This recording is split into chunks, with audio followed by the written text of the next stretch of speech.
Luke Bouchard with Solvac Life Coaching Services. I've been a certified life skills coach for 22 years and I specialize in men's issues and what keeps men stuck and how come they choose not to make decisions in their lives.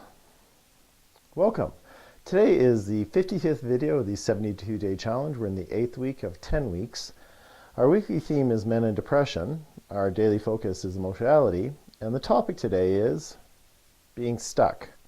Not making a choice is still making a choice. Welcome to my video. I'm so happy that you joined me.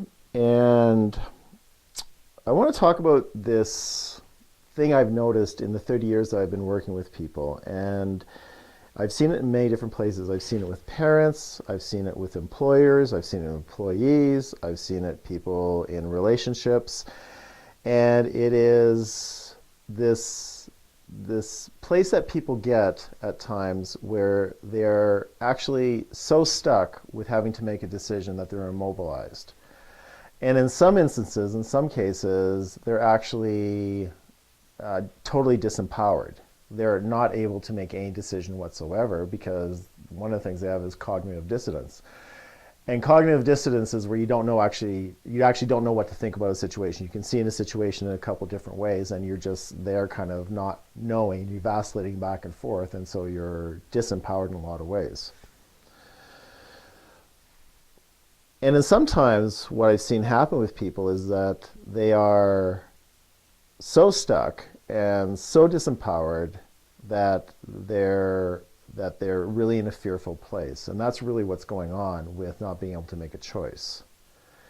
So some of the reasons why people don't want to make choices or that they're stuck is that they have a fear of making the wrong choice. They're fearful of hurting others. They're fearful of being hurt themselves. They don't want to disappoint others. They don't want people to be mad at them.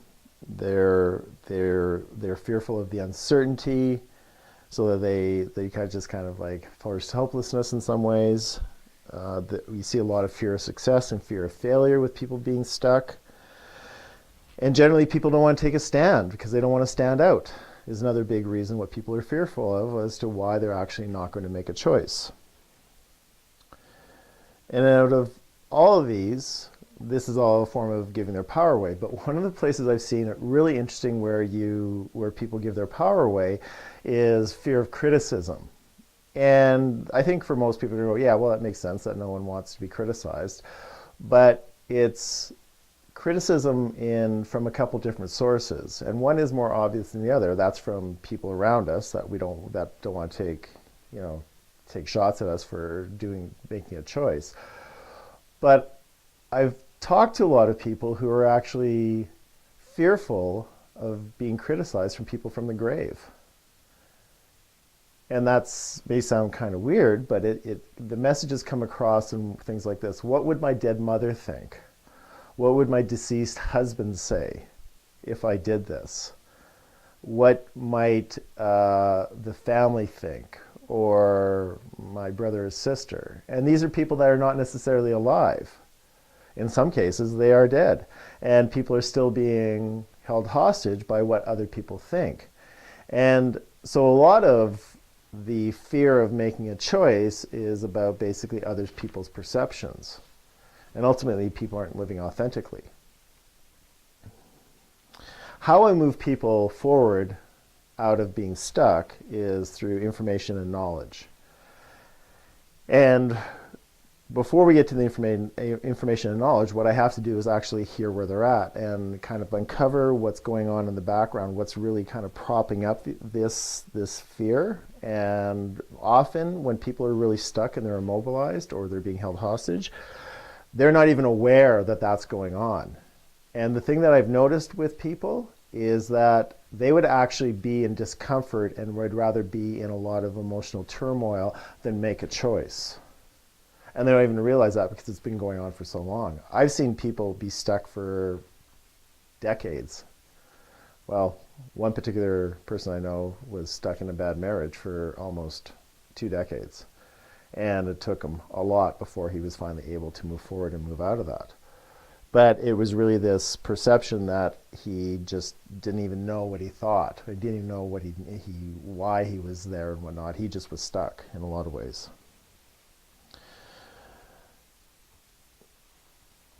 I've noticed also that when people are stuck, they will manage it. They manage their stuckedness or their disempowerment in a couple different ways, and and these are not the be all and end all, but the two categories I put people under is a toxic category or a pleaser category. So when people are stuck and they're kind of, and we're talking again, long standing, this is not, I'm stuck for the last couple of weeks, this is months and years, and they're just kind of annoyed. So they have this toxic affect that comes out. It's their presentation is just they're kind of pissed off. We see that in grumpy old men. Not that grumpy old men are stuck, but just this kind of that annoyance of the world.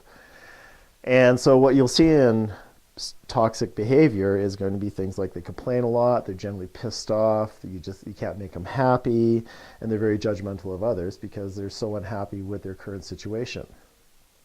The other side of that is pleasing behaviors. When people are stuck, and what they do is they just try and make everyone happy, and that they get walked all over. And both of these are about trying to manage other people's perceptions. The other thing that I've noticed with people being stuck, and if they are stuck because they don't want to have the judgment of other people, or they don't want to have the negative opinions of other people, is that ends up happening anyway. And that's a very curious thing about being stuck, is if you're really bent on trying to please everyone or trying not to have a negative outcome from other people, and you're immobilized, what ends up happening is that people will get pissed off and people will be annoyed with you anyway, because the fact is that you're not taking a stand, or you're not moving forward, or you're kind of in limbo and whatnot, and there's going to be times when other people depend upon you for your decisions.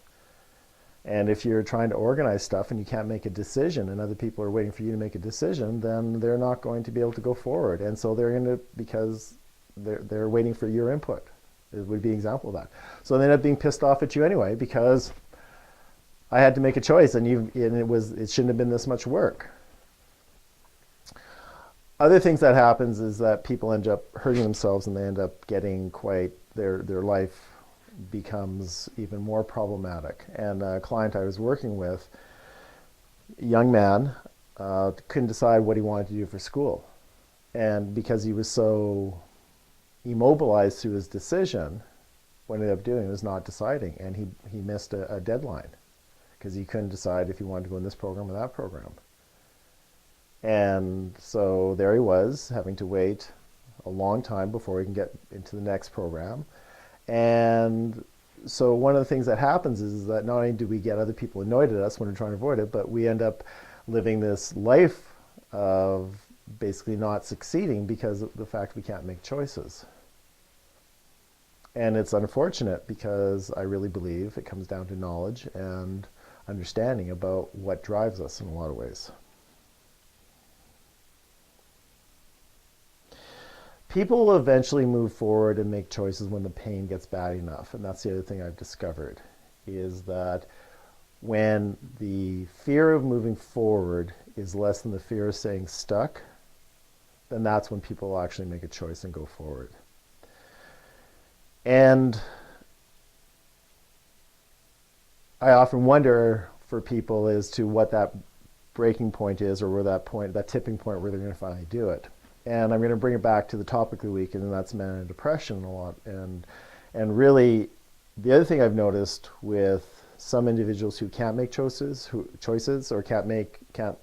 that are stuck and they can't move forward, is that they'll actually get depressed because they are so stuck and they're so immobilized.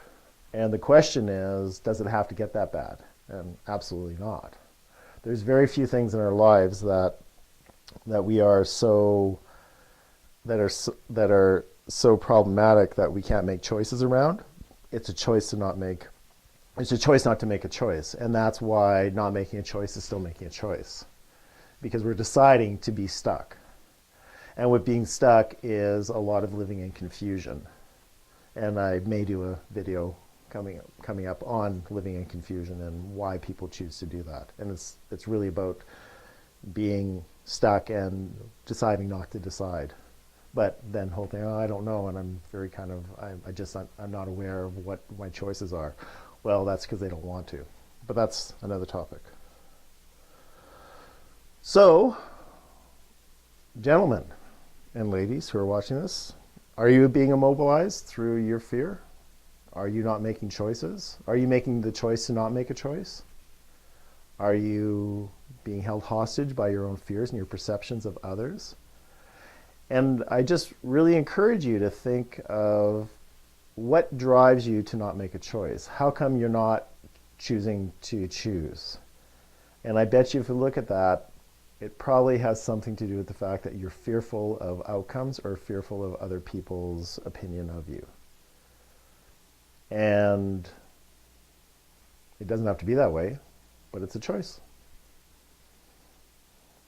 Luc Bouchard with Solvac Life Coaching Services. I've been a certified life skills coach for 22 years, and I specialize in men's issues and why men choose not to choose.